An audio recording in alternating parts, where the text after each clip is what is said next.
Hey, ladies and gentlemen, this is Carmine Sabia for Explain America, and one Supreme Court justice, well, he's on thin ice with President Donald Trump, and it could be the end for him. Before we get started, please make sure you like, comment, share, and subscribe. Those little things really help us out, and they help our channel continue to grow. And if you're not watching us on YouTube, please check that address in the lower right-hand corner. It's youtube.com/@explainamerica. And when you get there, please hit subscribe absolutely free. It really helps us out.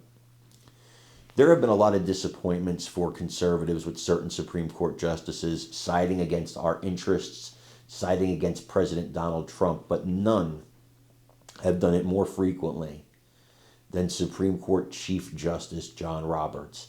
And now that the case of using the Alien Enemies Act of 1978 makes its way to the Supreme Court, former Fox News host Megyn Kelly says that Justice Roberts, he's on super thin ice. And you could be looking at an impeachment situation. If he's going to undermine the court to the point where he says 9 unelected people in black robes get to decide foreign policy and not the President of the United States, they get to protect this country from possible invasion and not the President of the United States, then he, like a lot of district judges, has gone far beyond his scope, far beyond what his job calls for. Now, John Roberts, he's a guy that sometimes sides with us. I think more often than not, he sides on the conservative side. Absolutely. You know it in the Roe versus Wade case when Roe versus Wade was ended. So, he does side on, I think, the right side of things most times, but sometimes, inexplicably, he becomes the voice of the Democrats. He prevented Obamacare from being eradicated. His vote was a deciding vote. So if you look at it from that perspective, he's on thin ice with conservatives, absolutely.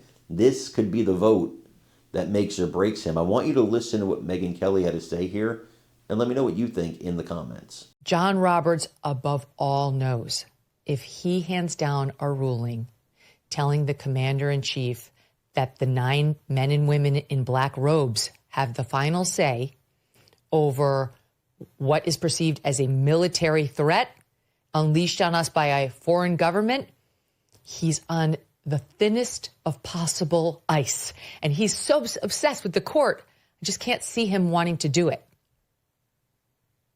Well, he's an interesting figure, right? Because he does vote sometimes against Republican presidents, including this one.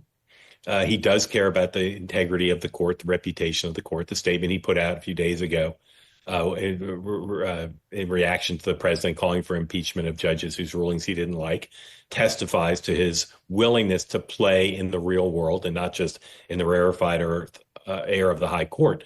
I think that they're going to rule some against the president and some for him. And there are going to be some that are result oriented. They don't all rule on the merits, sad to say. I think in this case and in the ones that are comparable, as you suggested, as has been mentioned, deference to the commander-in-chief on this stuff, something where there's clearly popular will. You can find that. You don't need to look outside the walls of the Constitution to find that. And I agree with Sean. They'll probably vote with the president on this one. But Roberts has got to expedite these things. It doesn't make any sense for America to not expedite them. These should be on the fastest of tracks. They should be on a track like Bush v. Gore, not treated at all like normal cases, because it's a campaign promise and it's happening now.